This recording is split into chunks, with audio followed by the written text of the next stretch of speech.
lento iso inyoka la izansi la ngumuntu unedrede engalesandla sami imadrede wakhe ithwele isihlahla sedrede manje if later on wena ke ulora kwakayi uphupha lapha ekhaya ulele ubona inyoka emaphutsheni uzothwa ugogo wakho St John you know those churches ngiyazithanda I know but sizokhuluma ngoba sifuna nisindiswe sifuna niphume ebumnyameni nize ekhanyeni uvume ukuthi ngenza umgidi wengilosi ngenze umgidi walinyoloyi hey yes kimanyoloyi alififi those are the fallen angels kunabantu lapha abafaswe ngama-chain lapha ya like ungathola ukuthi kumndeni wakini kunalo brother ohlanyayo onokugula kwengqondo kufuneka niphume lapho mawufuna uphuma lapho mawuthandaza mawufuna uxabana nabo mawuthandaza biza igama lika Kristu Jesu yazi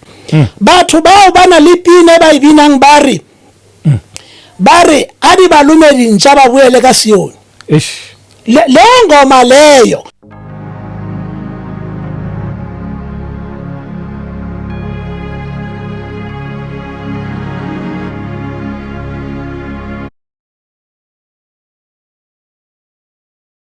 Welcome once again kuKota 2 Media. Igama lami ngumduduzi ngwakaShabangu. Asibingelele sibonge ipresence kaMoya Ongcwele, sibonge ukukholwa ukusizwa nguye kukho konke.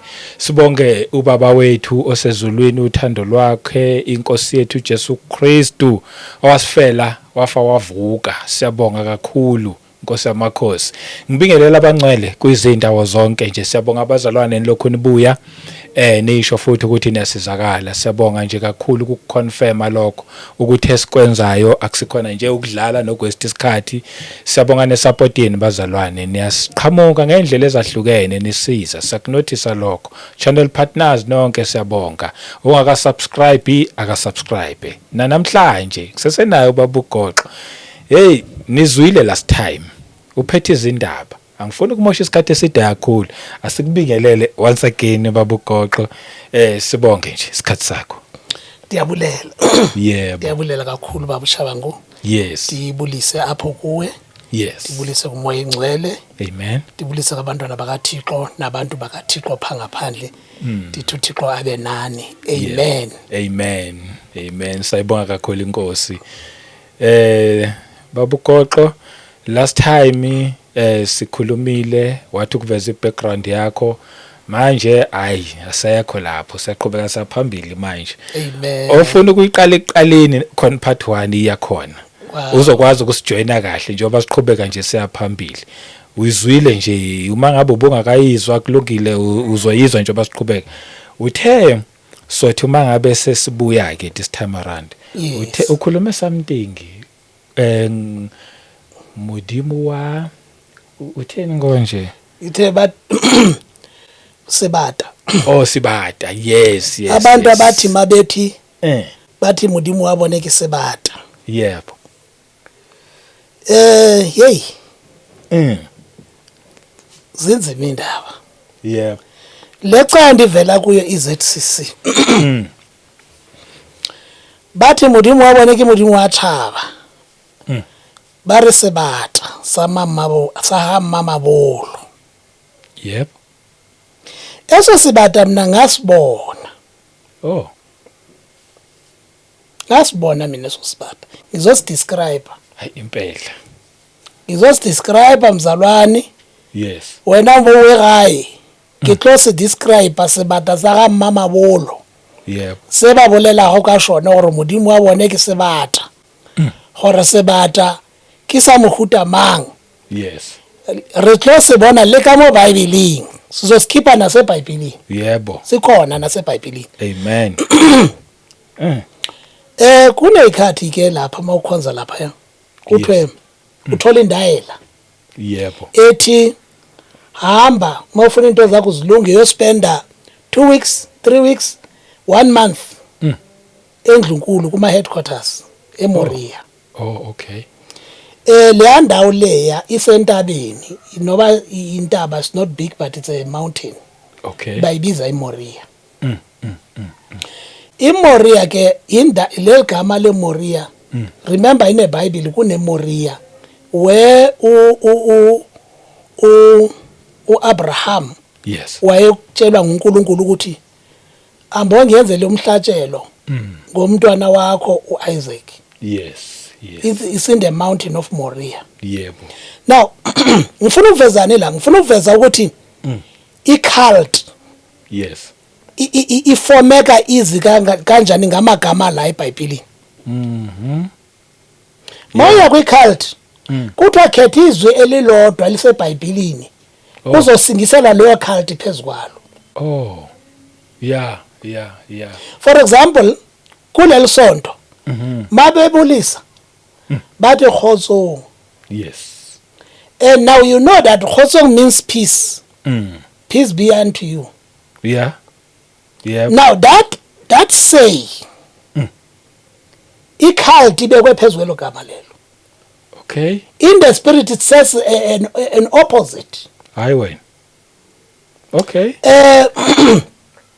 Le ndoda mayiqala leli sonto la eKokstad. Yes. Kwakunendoda ekwakuthiwa nguKhotso Sithunza. Okay. Leyo ndoda yayindoda eyayiyinyanga. Leyo nyanga yayiqinisa amakhosi. Okay. Abomangobe former Buphutatswana. Yes. Baqiniswa nguKhotso Sithunza. Abo inkosi zalebe eXhoseni oDalindyebo. Yes. Bonke nabo ontsuli Mogekhle elisuthu baqiniswa ile ndoda le. uKhotso Sithunza. Yep. Nabanye abobishop becawe zokuqala baqiniswa ile ndoda. Zonke icawe zamanzi baqiniswa nguKhotso Sithunza. uKhotso Sithunza ihistory yakhe mawuthi uyayilandela yayindoda emangalisayo kakhulu. Yayinemimangaliso eminingi kakhulu. Le cawe le yaqalwa khona. Mayiqaleka le cawe yaqalwa phezulu kwamagama ukuthi wena iseyikhotso wena kumele uthi ayiyade. Meaning that mayande ukuthula makwande. Yep. But in a real sense mawuthi uyabheka abantu balecawa abanakhozo. Yeah. Remember I said if wena iprofesi kutshela ukuthi umngane yakho uyakuloya, umama wakho uyakuloya, umakhelwane wakho emuva phambili nase uyakuloya, emsebenzini bakuloya, nomfazi wakho uyakuloya, ungathembi umuntu, will you have a peace? Never. There's no peace. Impela. If uyalithanda iqiniso musiyoni moling ha uratan need. Yebo. Uratan need. Utladumalana lena gore ha ona khotso. Amen. Into ekhoyo uba nale mindset yokuthi usemkonzweni enkulu sonto lethu likhulu.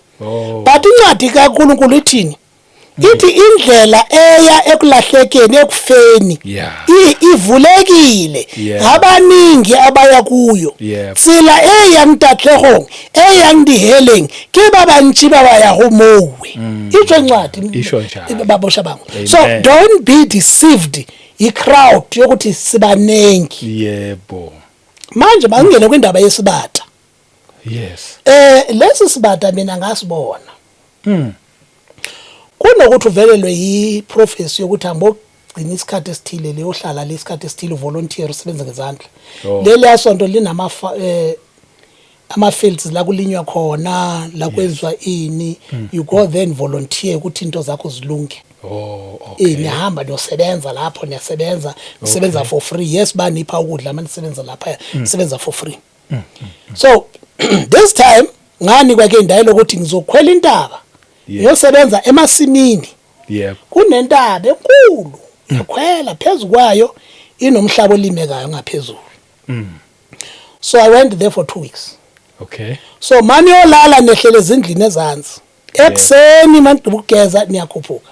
Okay. Maro nindlula ehlathini. Mandlula njalo nje. Izothola this lento iso inyoka la izansi. La ngumuntu. Unedrede engangesandla sami emadrede wakhe. Ithwele isihlahla sedrede. Yo. And some of you must hear live sibata sewuyasibona. basibona Yep. emaphupheni wenu niyasibona eso sibatha basiyona asukuthi anisiboni kuyena modimo wakereke nguye uNkulunkulu wecawe loyo. Okay. This thing ekseni iyamuva iyale la ndawo iyonganyelwe indaba so indaba yenza uC so now sibatha sihamba la kule ndaba so songamelele yandawo ekseni siya le ingathi siya eViking ntamba amamani ibuya nondlula la sihambe khona siyanqamleza sihamba intaba so kisona sibatha sahamba amabulu inyoka enkulu engumuntu phinde ibe inyoka yo abanye bayazi abayikhulumi basaba ukuyikhuluma. But the scripture that we read sithi into esizibonayo singasabi. Yebo. Singasabi lowo obulala inyama. Engakwazi ukwenza lutho ngomoya wakho. Sisabe lo obulala inyama athatha umoya wakho awusesogweni. Yebo. Asizosaba ngokwesabizwa. Yes. Inhloso esenza ukuthi sizelana. Retloyeletsa lina bana ba resho gore tswa mo ya gona bophelo. Amen. Agona bophelo mo tswa mo. Amen. There's this brother wayikhuluma lento explicitly so ekhuluma ukuthi abantu baphume lapho. Akakhuluma manga. Translate mo. Yebo. Masiya kwencwadi. Revelation chapter 7. I think it's chapter 12 verse 7. Sifunde.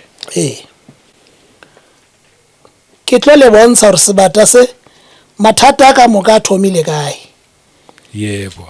Inkinga zonke zomuntu ziqale phi? It's a book of Revelation. 12. Chapter 12. Verse 7. Amen. Yeah. Apha sizoveza ini. Angithi in the beginning uNkulunkulu umbuso wakhe munye umbuso okukhanya. Yes. One can ask himself ukuthi umoya lokuthi umoya umubi ubuya kuphi lo bani? Yes. Batho bena baphikisa bathi umoya wonke ngokaNkulunkulu ini I'm going to reveal now ukuthi umoya omubi waqala kanjani sesi against umoya omubi kangaka because when you read incwadi mawufunda yonke Old Testament you find uNkulunkulu esenza ama covenant nomuntu echinja icovenant now and then because icovenant yayidefilwa yile mimoya against umoya kaNkulunkulu. Manje siyala ukuthi lo moya waqala phi kanjani kwenzekani ngalo mimoya ukuthi kube ne kingdom of darkness because there was no kingdom of darkness in the beginning. Amen. But how was it formed? You can read from verse 7 mzalwane. Amen. Revelations 12 verse 7. And war broke out in heaven. Michael and his angels fought with the dragon. And the dragon and his angels fought. 8. But they did not prevail, nor was a place found for them in heaven any longer. 9. So the great dragon was cast out, that serpent of old, called the devil and Satan, who deceives the whole world. He was cast to the earth, and his angels were cast out with him. 10. Then I heard a loud voice saying in heaven, Now salvation and strength and the kingdom of our God and the power of his Christ have come. For the accuser of our brethren, who accused them before our God day and night, has been cast down. 11. And they overcame him by the blood of the Lamb, and by the word of their testimony, and they did not love their lives to the death. 12. Therefore rejoice, O heavens, and you who dwells in them. Woe to the inhabitants of the earth and the sea, for the devil has come down to you, having great wrath, because he knows that he has a short time. Amen. Amen. Glory to Jesus. Amen.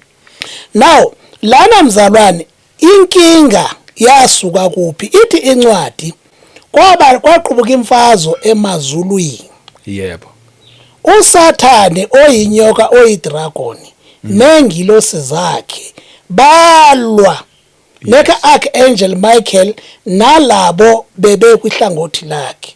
Remember ukuthi ezulwini uNkulunkulu wayenengilosi zakhe, uSathane icherubim ingilosi enkulu.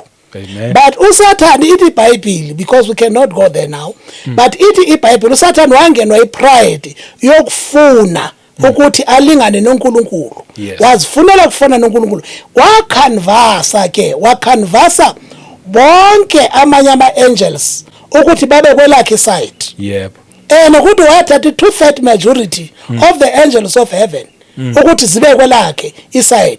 But the remnant ezelinye iside ezazisele ne-archangel Michael zalwa, yes protecting the kingdom of God. yebo And uSathane was defeated, the dragon, the old serpent, inyoka enkulu. Niyazwa manje sikhuluma ngani nge-serpent, Yes. inyoka enkulu. Baqoshwe ezulwini. yes They were kicked la emhlabeni.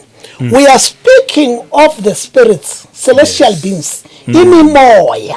Yebo. Asikhulumi ngento ebonwayo, sikhulunywa nge-spiritual beings. yebo Zakhikelwa kuphi lana emhlabeni. yes Remember now, they were now banjani bakwatile. yebo Ithi iBhayibheli banqotshwa ngegazi lemvana.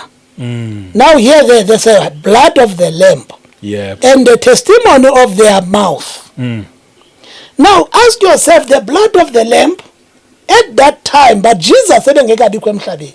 Kula manje sizozwisisa ukuthi umoya omubi uphuma kuphi. Nokuthi why against us. Imfazo la kubangwa ini. Yeah. Wayasukela phi yonke lonto. Yes. Ithi iBhayibheli wanqotshwa uSathane. Enqotshwa iArchangel Michael enazinye ingilosi. yebo Leyo imimoya eyaqoshelwa laphansi. yes Leyo sizibiza ukuthi ngama fallen angels. yebo The fallen angels maziwela la emhlabeni. Zazi demons.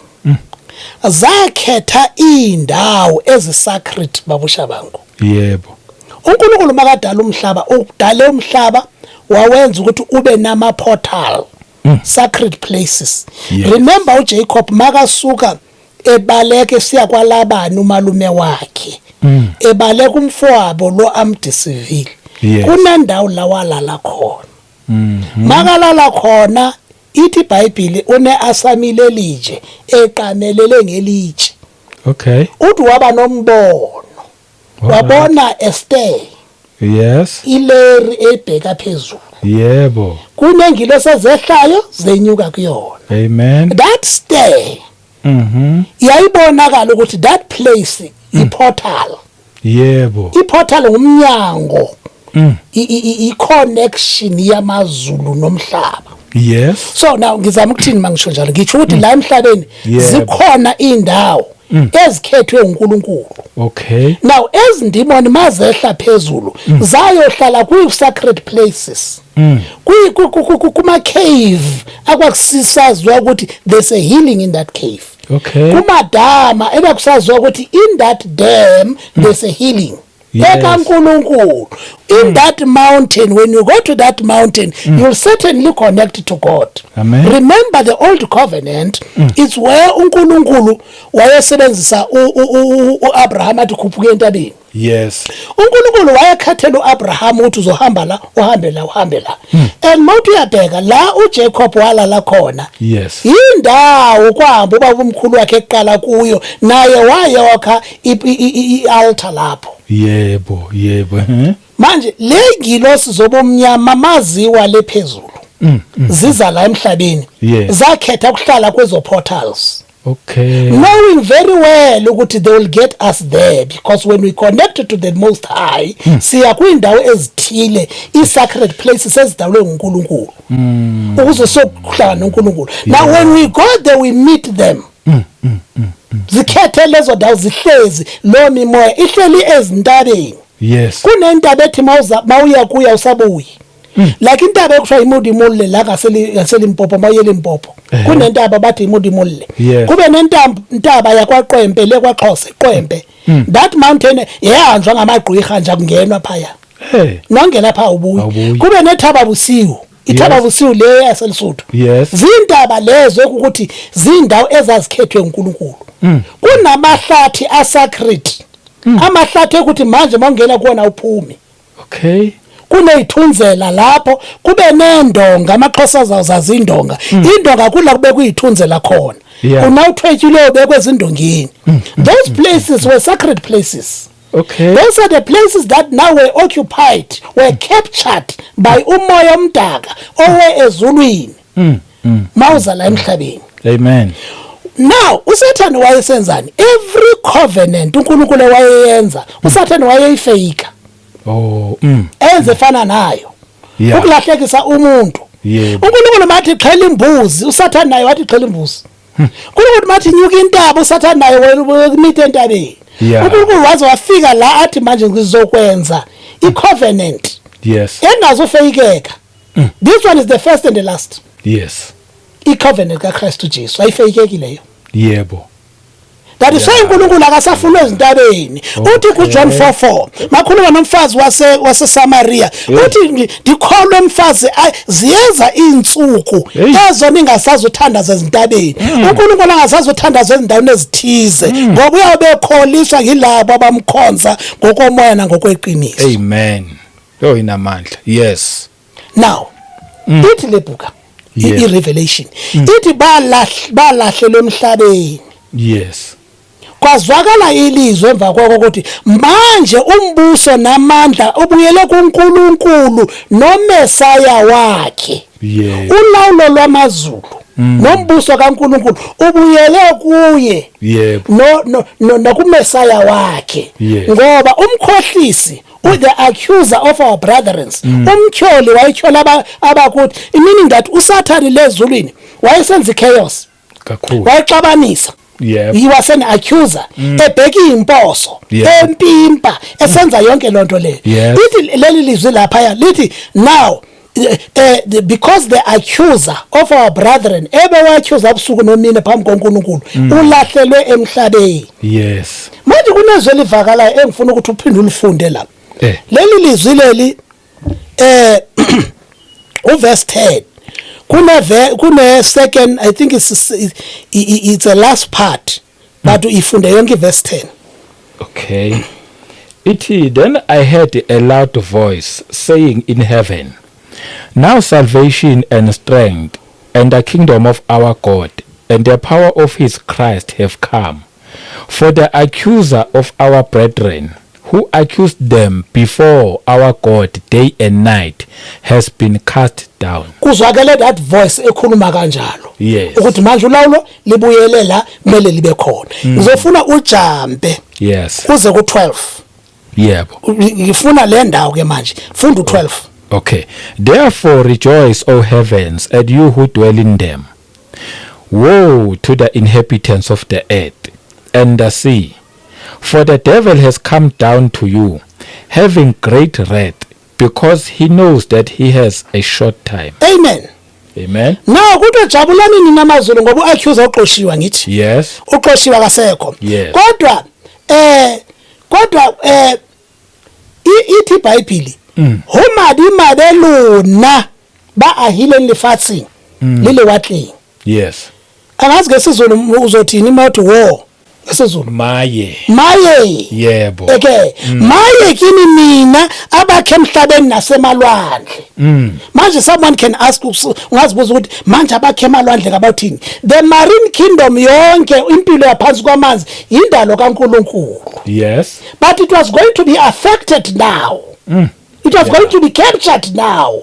Because that's why kuthi maye kuni nina abakhe phansi emanzini.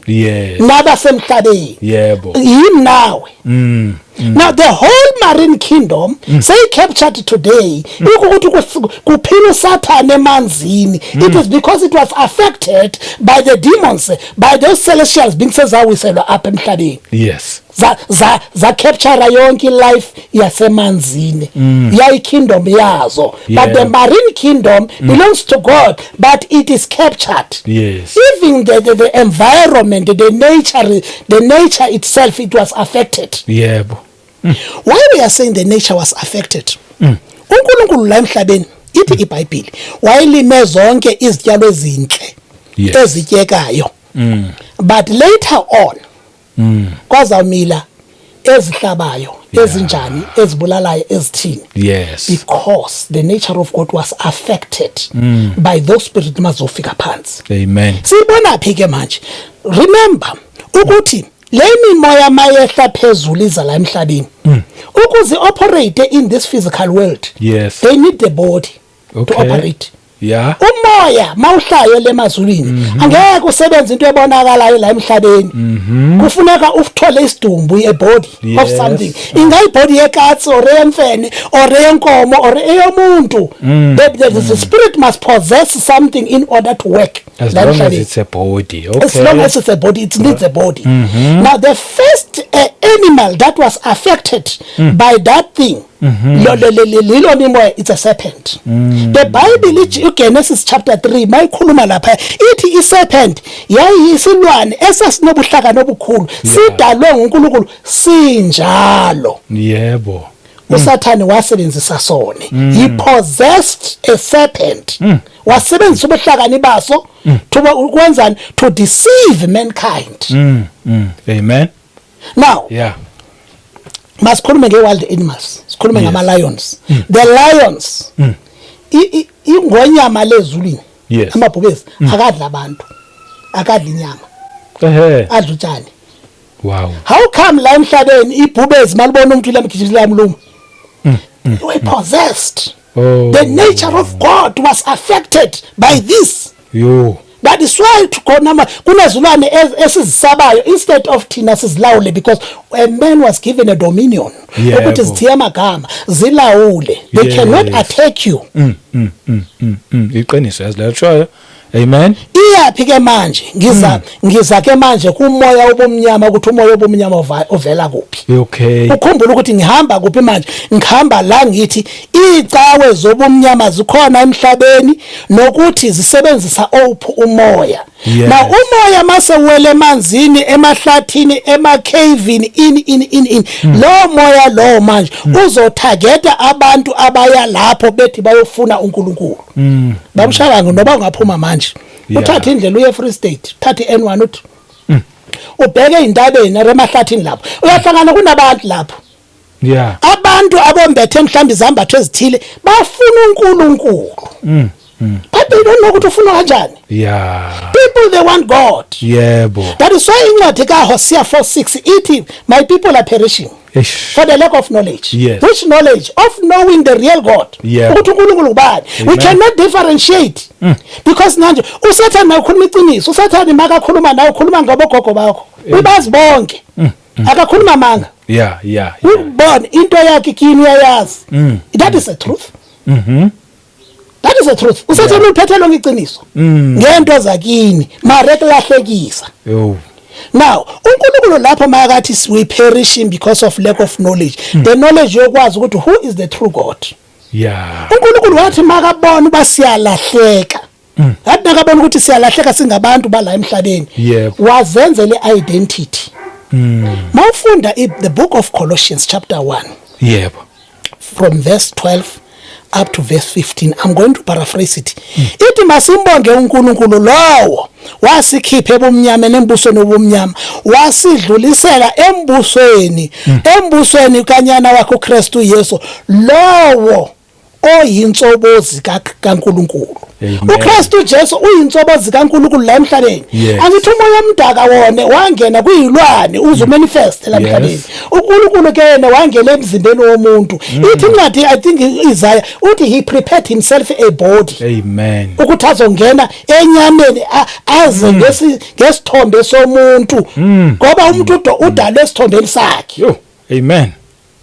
angaze uyizwa Ngiyayizwa, ngizwa manje kahle. right there mzalwane motho kwa gae Yebo. o theetša gabotse modimo yena ga a kgethile go tla bathong o tla ka setshwanelo sa motho Yes. uzwa ngesifanekiso somuntu ngoba wadala kwa yena umuntu ngesifanekiso sakhe Yes. kodwa usathani yena ungena ezilwanini Amen. incwadi kaGenesis bawolo iri Noah Yeah. ke yona ile ya radia Adama le Eva Yes. inyoka ya deceive uAdama no Eva. Yes. Why? It's because inyoka was already possessed by this spirit, the fallen angels ezizela emhlabeni, and now yenza umsebenzi engasiwona kaNkulunkulu yasebenza against abantwana bakaNkulunkulu Yeah. yabalahlekisa manje if later on wena ke ulora kwagayi uphupha lapha ekhaya ulele ubona inyoka emaphutsheni kuzothwa ugogo wakho but usazi ukuthi inyoka it symbolizes the spirit that possessed it eska Satan the dragon umkhohlisi angaba ugogo wakho njani Cha. Lutho. ubanjani how come inyoka izoba iancestor yakho but from the Bible we are being told ukuthi inyoka is a great serpent uSatan udragon uqobo lwakhe why manje amaphutsheni wakho kumele ibe ngugogo wakho kumele ibe ngumkhulu wakho in why singalahleka ngaleyo ndlela Hey. silahleka kanjani Yo. Yeah. siye manje abantu kuthwa maye kini nina abakhe emhlabeni Yes. nasolwandle. Yes. How does that is affecting us? Khona manje somewhere in Northwest kwenye indawo bathi Ogni elokishini Yeah. yase Kanana ilokishi. There was a primary school there. A half of primary school eyabantwana bayathwasa I-primary school bonke. Oh. That is the spirit. That is the spirit eziziwele. Zizo advance a kingdom yazo la. Yo. Because it's hluleke le. Now that is why icawe ewingenayo hekereke uyitsena. Yes. Ika profeta ya fodisa ya udia Yeah. mara ga ina le kamano le metsi le dilo tse di bonwang Yes. ke kereke ya Satane Amen. because modimo ile change covenant. Yes. A tlisa ka Kriste Jesu moraba gagwe o re ke ene setshwantsho sa modimo Kriste Jesu Yo. uyisifanekiso sikaNkulunkulu. Why? Because modimo ga abone modimo ke moya uNkulunkulu ungumoya akabonwa but he made sure ukuthi abone because we are confused si choose anything siyenza uNkulunkulu. Yes. Now God had to make a plan to appear to us. Amen. Ebengeke vele ngenyoni Yeah. ebengeke vele ngendlovu bekumele vele ngeimage yomuntu. Amen. Why is it so difficult to understand that God can possess someone but siyayazi ukuthi Satan can possess someone? Yo. Why is it so difficult? Manje lezi cawe lezi ezinithumele emanzini oZCC oSan John you know those churches. Yep. Ngiyazithanda I know but sizokhuluma ngoba sifuna nisindiswe Amen. sifuna niphume ebumnyameni nize ekhanyeni. Amen. Amen. Zicawe zika Satan zikwi-cult. They are organized. Zezobumnyama. Remember uSathana ngeke azephethe impondo efake horns. uSathana imakeza kumele aze ngeBhayibheli naye. Remember when Jesus Christ was fasting 40 days 40 nights. Yes. Satan came with the Bible. How many the so-called men of God out there abathatha iBhayibheli lena baqhekeza umzwa wakho balale nomfazi wakho ngeBhayibheli. Yo. Balale nomfazi wakho ngescripture. Akhilela utshela ukuthi uDavid walala noBathsheba therefore this is not a sin. Hey, not everything that appears in the Bible is for us to do. In the Bible kugcwele ububi nobuhle and you are advised to choose life. That is why in book of Deuteronomy chapter 33 mayikhuluma uMoses uthi phambi kwakho ndibeke kuhle nokubi ndibeke ukufa nokuphila khetha impilo. Uthi the word of God is not so far from you. It's not across the sea where you'll say I need someone to send that he can bring me the word of God. Uthi it's near you, it's in your mouth. Yebo. Amen. It's in your mouth. Yes. Ithi iBhayibheli ke lapho ithi wena, that is why kuthiwa uzuliphathe kahle leli vangeli. They don't really mean ukuthi bathi inkulumo yakho iphathe kahle, because either side why yakhona it can destroy, it can build. That is why we say the life and death lies in the tip of your tongue. Amen.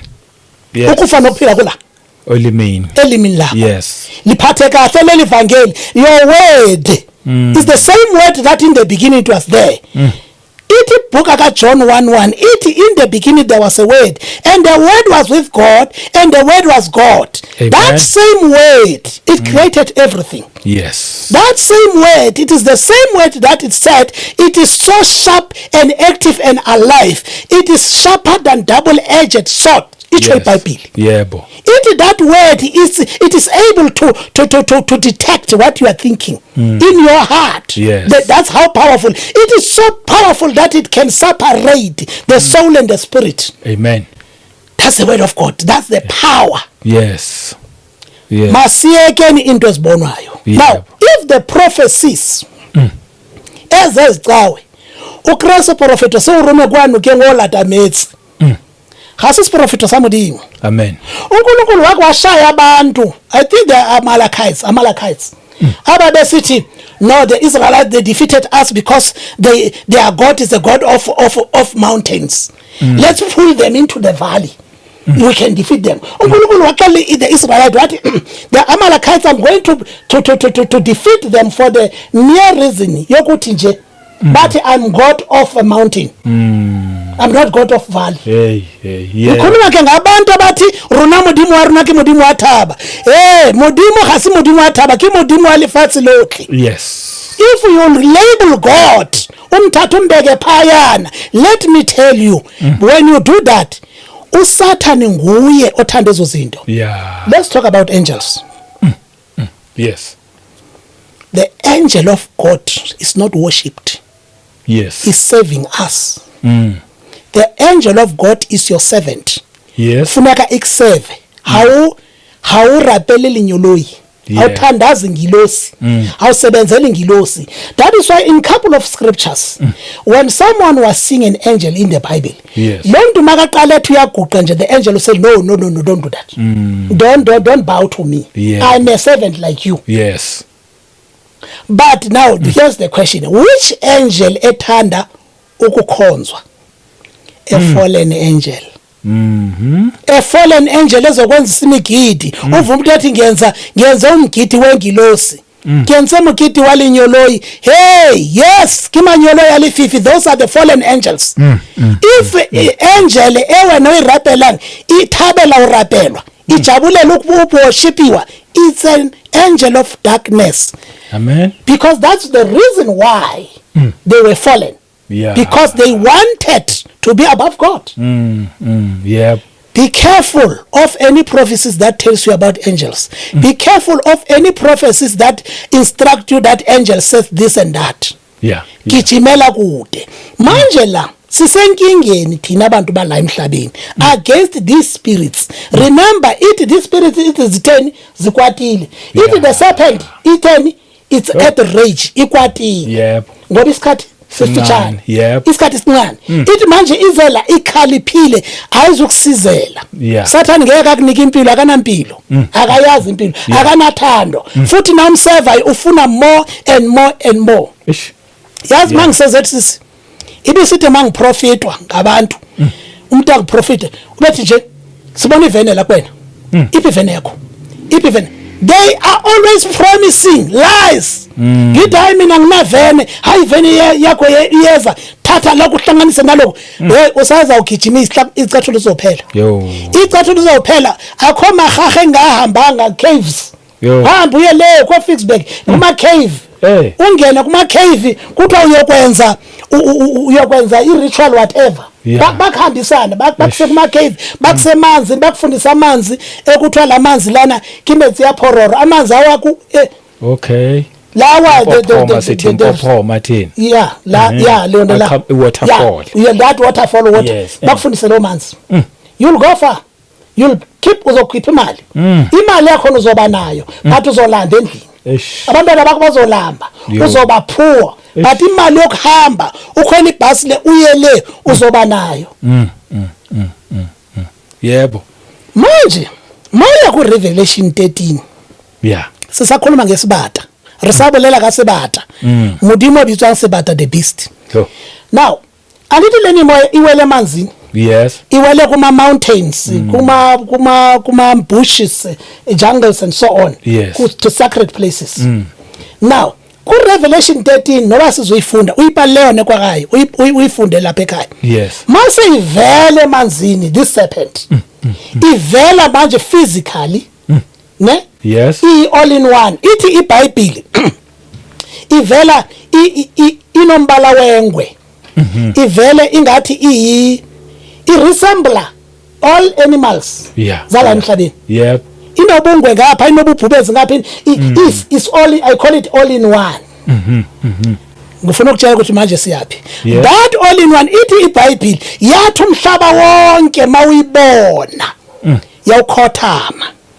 It went like wow and it bowed to kula amandla wenkosi zala emhlabeni ziwathatha khona. But it had 10 horns.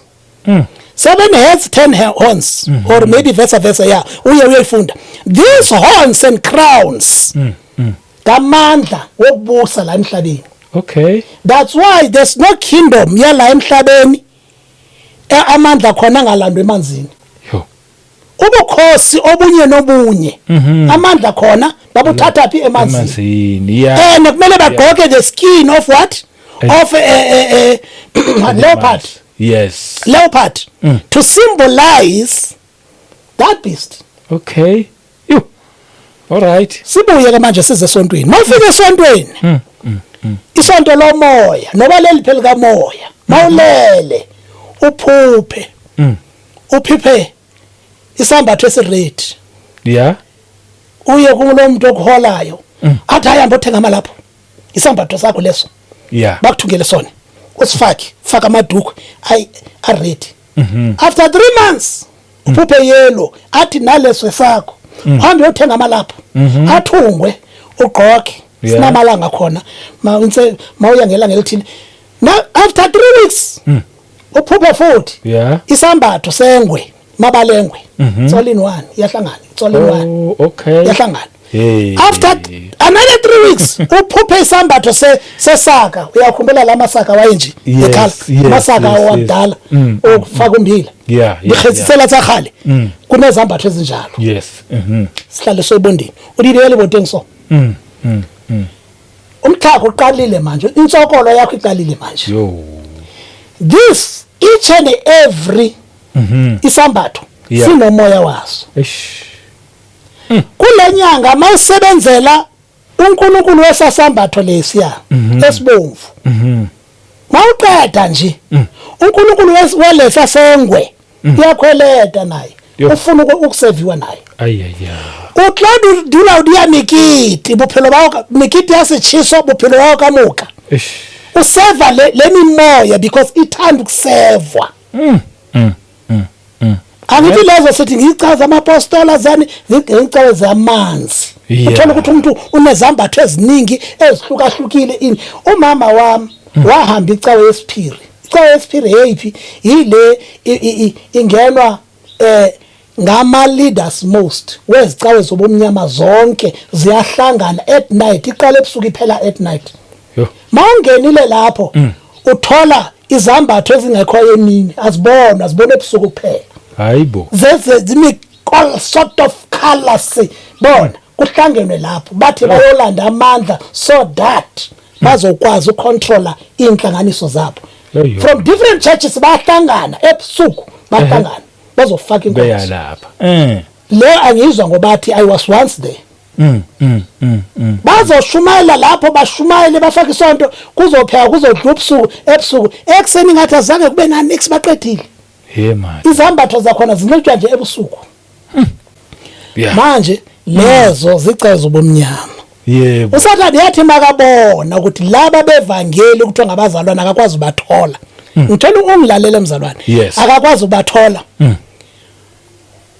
wabenzela iqhinga ngithi sithanda ubusikona amasutu sithanda amatayi sithanda ubuclean yes usathani wayolanda ama-cult same cult and colors okay isutu bona umndoda ifaka isutu ered hey is the same spirit ayibo isutu yellow is the same spirit izengale ndlela uyithanda ngayo okay usathani makafuna ekufuna ukuthi ubheme ihabli yeah marona uthi hayi into yonyawuphepha yangiyifuni ukwenzela ihabli eportable engaka uzochana noba useteksini mantu ucabanga ubhetere ukudlisa ihabli liya into yodwa yalishaye nasetshwaleni mawuthi wena useli ini imbamba ini akwenzela iwhisky eduraya akubethe ngeprice yo ukwenzele uyakhethara ekulingeneyo ukunika isona esikulingeneyo ukutholile yo hayi we need to be wise bazalwane we need to be wise yo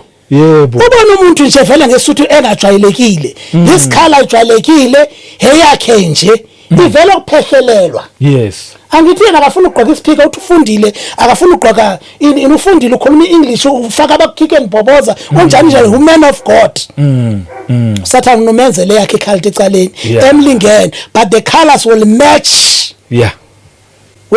as ya hey azodlala ngani manje kufuneka sihlakaniphe yes bantu basemhlabeni nabazalwane kumele sihlakaniphe simazi usathana ukuthi ama tricks wakhe anjani unama tricks he's good yebo mawuthi wena lesona usenzi uza kwenzela iplan yokuthi akunike sona on a silver platter okay uzosidla nice ngefork usidle kahle ungabi guilty ungafeel guilty ukunika sona ungazofeel guilty uyakhethara uyakwenzela iplan akudesignele he can design for you Satan he's ready in all levels hey usathani moseqala kwamngena tshwala obunesushukela usiqotshwala obunenoshukela bengekho qala utshwala bebububi singabufuni singabantwana next wenza iplan yokuthi kube notshwala obunesukela khona kuzoba mnandi bongena abantwana bonke uyaskatera akana designer nganayo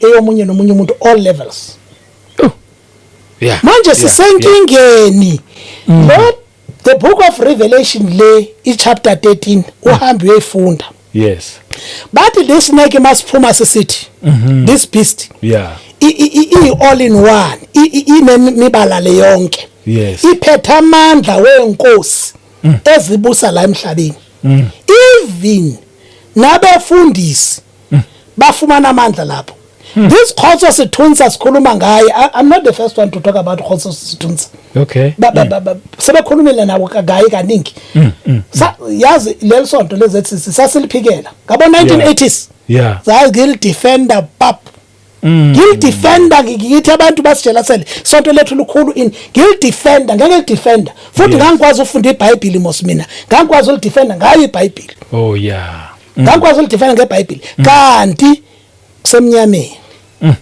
yebo until kuzovela manje yes ufuna ukukhuluma ngento ezenzekayo lapha kunabantu lapha abafaswe ngama-chain lapha ya la kungathola ukuthi kumndeni wakini kunalo brother ohlanyayo onokugula kwengqondo yes lo brother wayengaguli ngengqondo izinto ezenzeke khona la ulokukhonza inkinga zalapha baba mawuvala la kuvela la uhlala nisezinkingeni ngeke uphume enkingeni ngeke uphume nawusebenza uSathane awuphumi yeah isigcila sakhe uyikhoboka nje uzothatha lo lengane kuthiwa uyise khona lendlu nkulu uyise lendlu nkulu ibe leyo kuhlangana namahlanya amanye lapha okay kuthiwa bayopholiswa abapholi bahleli nje le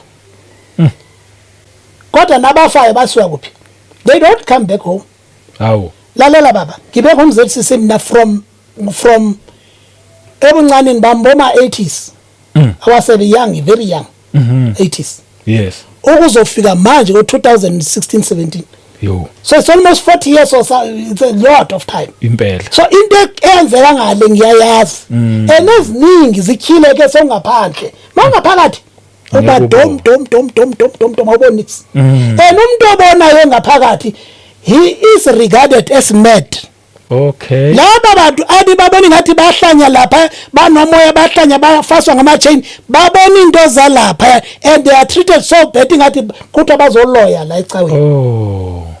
Ngoba Yeah. babona izinto. Okay. Babona izinto. Yeah. Nonke ni congregation that unathi lo lika unathi lo lika mongarena unathi lo hey abo bantu ngabantu bakaNkulunkulu abanelihlo lokubona into ningaziboniyo. Mina niboni nix kumnandi niyadansa nenza aniboni nix. Manje laba bantu laba ababoshwe ngama-chain lapha. Yebo. Bakhona ababoshwe ngama-chain.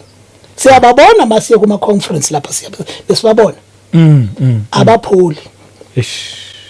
But mabengapholi ningumndeni niye nikhohle ukuthi senso brother wakho young brother eswele. Okay. Yeah.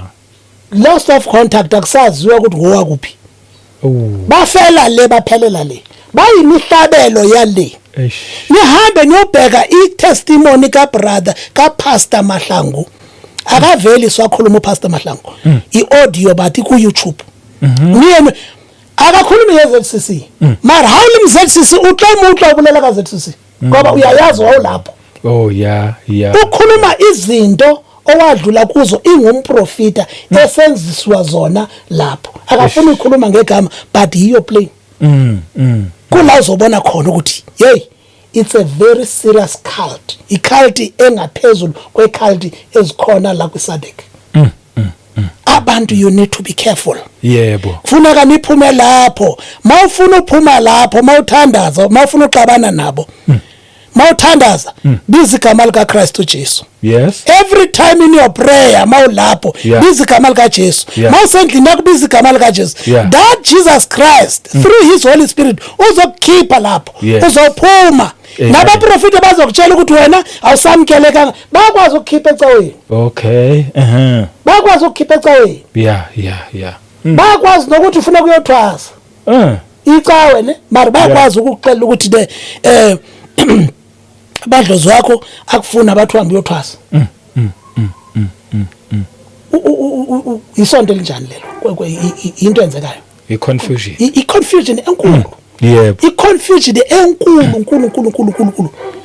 Akhompilo lapho bana bamudimo bephilo habuyo mo. Amen. From 80s ngishona sozwala ubungekazalwa ngidefenda mina ngidefend until ngazibonela. Can you believe even today those spirits are coming?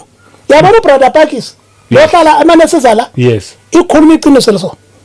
Pakis. Yes. Uyayazi la nto akhuluma ngayo. Yebo. Uyayazi. Bathu bawo bana lipine bayibina ngibari. Bari adi balumeli ntshaba buyele kaSiyoni. Ish. Le ngoma leyo mabe icula indimoni ziyagcwala zo-attack abantu abayeke icawe. They will come. They will come back. Bari ke khomo ya moshada we gapa umolato we tlogela umolato ngamanye amagama mawungene khona ungene ecaleni mawuyeka unecala mawuqhubeka unecala kutsho ukuthi la you are arrested uboshiwe mawulapha yo uboshiwe kubi.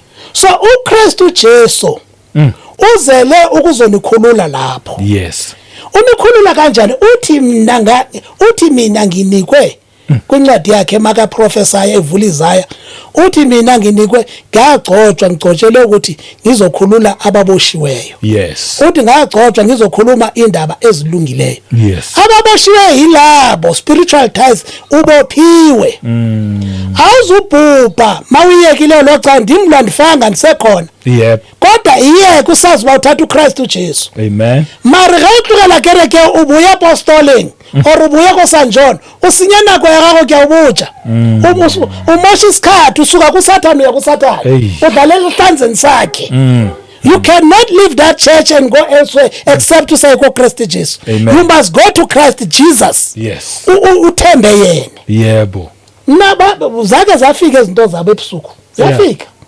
Ifike. Yeah. Dizokhalimela ngegama lika Jesu. The book of Matthew it umoya omdaka mawuphumile kuwe mawusindiswa. Uyahamba. Ithi moya owilo solaka edithabeni. Yeah. Ithi mawungathola indawo yokuphumula uthi ngizobuyela endlini yami la ngikhithe khona. Yes. But that spirit, when it comes back, the evil spirit, when it comes back and it finds this house, your body is swept and is clean, but it's empty. Eish. Yes, it's swept, it's clean, but it's empty. It will go out and invite other spirits that are more powerful than it. And they will come and reside inside you to make sure that you'll never call yourself umzalwane again. Ish. Uthi zenzo zalo mntu lowo, they become so worse than that before. Yo. If ubuphuza utshwala uthatha isikhathi udakwa, this time uzodakwa iglasi eyi-1 uphuqaphuqeke phansi, imimoya ihleli kuwe, uzagcwala inhlamba la emlonyeni. Ish. What I've said ayindimoni zidla inhlamba. Amagama amabi, they are feasting out of worries, curses, swearing. Umoya omdaka udla lokho emzimbeni wakho. That is why more faster, when you fast, ziyalamba. Okay. There's less talk. There's less communication nabanye abantu. Yes. You are just you. Yebo. Now, you and the word. Yeah. Ziyaphuma ispirit, ziyaphuma kuwe. Ziyaphuma, you are being delivered. Because ukudla kwamadimoni zizistress zonke nezigulo, all negative words are the diet yamadimoni. Ish. Ingathi le umuntu ngayazi. Yebo. Do you know mawukhipha inhlamba ngomlomo wakho, you add another demon in your life. Yo. Mawukhipha unqambi ethile, you add a demon in your life, because it's a home now. They come, they sit in you. But ke uKristu Jesu nxa ke sibiza, Yebo. ethi wozani lani nabakhatheleyo, Yes. nina basindwayo. Yes. Ukhuluma ngabantu abasebehambile lendlela. Ungene lapho ufuna impilo ayitholi, uya lapho ufuna impilo ayitholi, uya lapho ufuna impilo ayitholi, uya lapho ufuna impilo ayitholi. Yes. Masikhuluma indaba yezinyanya, ngifuna unenze le example. Yes. Izinyanya if bezinefuthe in our life or zine effect eziyenzayo or impact in our life, I'll make an example.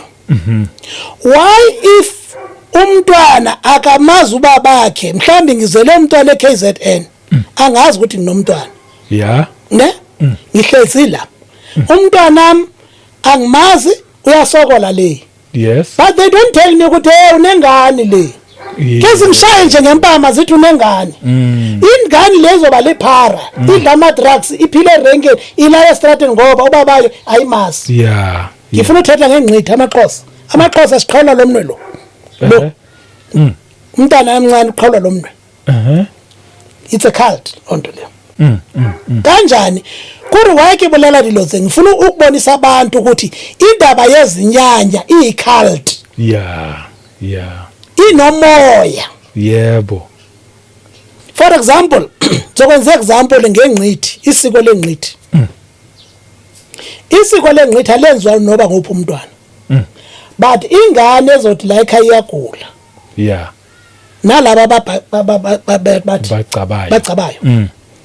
Le ngane iyagula. Nika lokho ayipholi, ninike lokho ayipholi. Last resort into ezoyipholisa mina qhawule lo mnwelo. Lo mnwe waqhawula umntana be right. Hawu. What is happening there?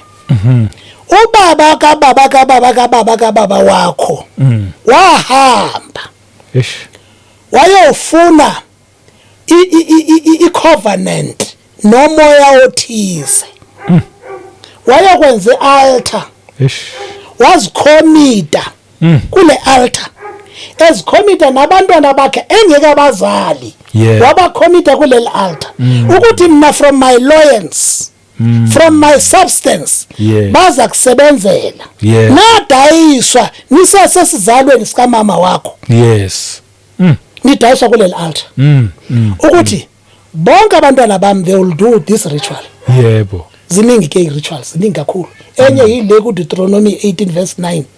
Le ethi ungajampisa umntwana wakhe emlilweni. Yes. Uyakhumbula le? Ethi ungajampisa umntwana wakhe emlilweni.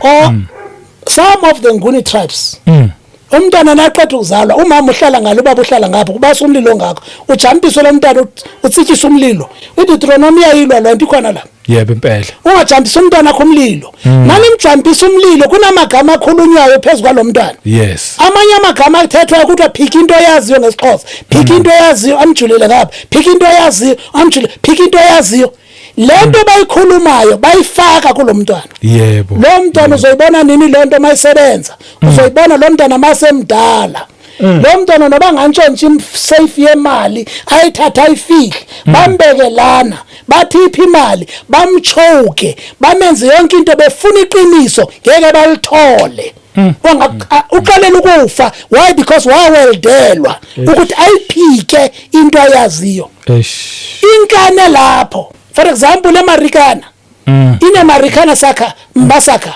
yes kwafa abantu baphi oh yeah the Nguni people ngenhlanga ezifakwe emizimbeni yabo bese bancinci uphathi uking Memoriana uba nenkani ebulalayo umuntu wakhona mawunothi kuye le ndawo le emhlophe ukutshela ukuthi mnyama futhi angakubulala ukuthi wayesithi lento emhlophe umphikisi yebo yeah uzothi mnyama because ufuna lokho isegazini that is why you must be born again yebo because we are born into sin sizalelwe esonweni bazalwane and masizalelwe esonweni ukuthi sizalwe kabutsha leza zinto leza siyaphuma kuzo ithi iBhayibheli igazi lika Kristu Jesu linqamula the curses the generational curses izifo zikatata umkhulu eziza kuwe uthola ukuthi lo moya uninikeze ishukela ukuthi nina nibulawa idiabetic ekhaya lo moya uninikeze istroke ukuthi nina ningabe stroke nina ningaba ama accident nina ningaba ini umoya osali wavotela ukutata umkhulu katata umkhulu wani commita kuwe ningekazalwa it's only Jesus Christ okwazi ukuqhawula leyo khondolo okwazi ukuqhawula that curse enilandelayo mawuthathe uKristu Jesu uyanqamula ukuthi from me ukuya kwabantwana bami ayisazi ukwenzeka lonto akuna sifo esivume because ezo zifo lezo silethwa yini silethwa ila altar because you usisizukulu but you are not serving that altar the way biserva ngakhona therefore kunama cases alandelayo awasayinelwa kubaba omkhulu kababa omkhulu wakho yeah that is why kudingeka ideliverance yebo kudingeka ideliverance ezintweni eziningi but the best deliverance mzalwane ukufunda izwi likaNkulunkulu yes ungalweli ukul-understand manje I was reading the Bible like a novel izitori za-Old Testament angizifunda zonke ngizi-enjoy kanti Holy Spirit is busy wenza umsebenzi yebo Holy Spirit kanti uwenza umsebenzi as a result umuntu mami lapha ekhuluma nge-Old Testament ekakhuluma izone vele ngithi lo muntu akayazi lento akhuluma yes ngoba mina ngayifundiswa lento lo ngumoya engcwele lamafoni ngekabikho babusha bangu last step asakwazi ufunda izwi manje wathi ufunda izwi imessage iyangena so uphumile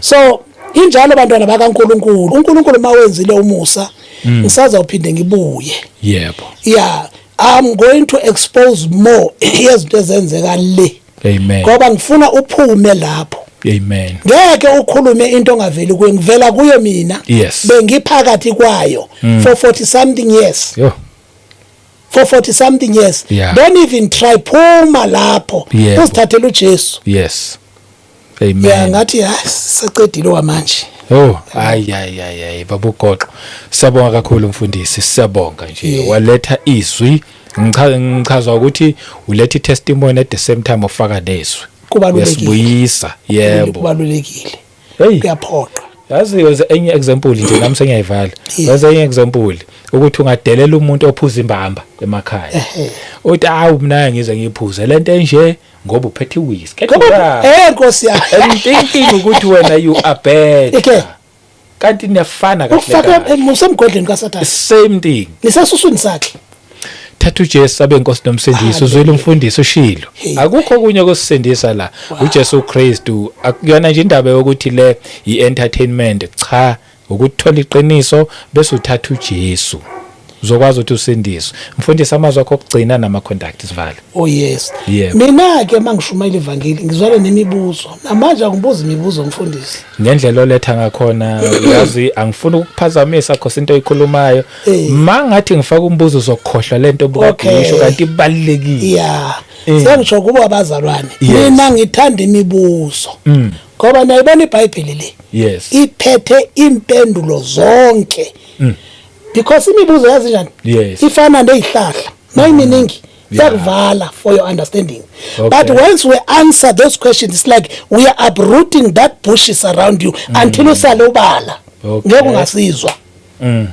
Ngoba imibuzo mayiminingi iyakuvala. Usifihla ngayo. Esikhulumi kaphenduleki. You hide yourself behind questions ezingaphendulekanga. So when we answer those questions, we remove those bushes. Until usale uplain. There's no excuse. You must take Jesus Christ as your Lord and Savior. Yebo. Qedile. Ayi. Yakho futhi indaba ayidingi imibuzo so far. Obuza uzobuza kuma comment or abuze maye sekuthinta. Oh yes. Kuyiphi number? Inumber i-063. Yes. 222 8425. Yes.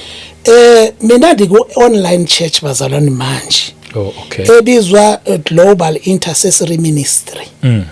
Yeah, siyathandaza ebusuku. Kayike ikhathi 7:00 ntambama, 12:00 ebusuku, 5:00 ekseni. Yes. Yeah, bakhona abazalwane nje siqhubene nabo siyathandaza. If awunacawe, just join us.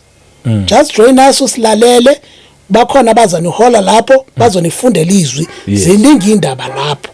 Okay. It's an online church noba use KZN noba ukuphi uyakwazi nje ukulokha in ukwazi ukulalela. Ne counseling ikhona lapho, ne deliverance ikhona lapho. Umuntu uyadeliver ngefone umfundisi. Le KZN adeliver ngefone. A manifest esimzwe sila. A manifest le. Amen. Ngisisenze i-conference call nalo muntu. Asi ngiyi-one. Omnyule senze conference call sifaka la muntu ebhodweni la sikhulume naye simshumayeza. Amen. Izwi likaNkulunkulu alina distance. Yeah, kunjalo. Amen. Siyabonga. Amen. Siyabonga kakhulu mfundisi. Next time awubuya ungakhohlwa. Lenyoko wayibona leya. Wayibonela nje ukuthi just ukuthi uyibone. Oh, there was a purpose. Uzoyiphendula masibuye. Amen. Siyabonga kakhulu. Hallelujah. Inkosi ayikusebenzise njalo nje mfundisi ngendlela ekusebenzisa khona siyabonga kakhulu. Ikubusise futhi igcine iprotect. Sibonga nasemakhaya inkosi yonke ayingcine inibusise ngomusa wenkosi uJesu Kristu asiphinde sihlangane kwivideo elandelayo. Amen. Amen.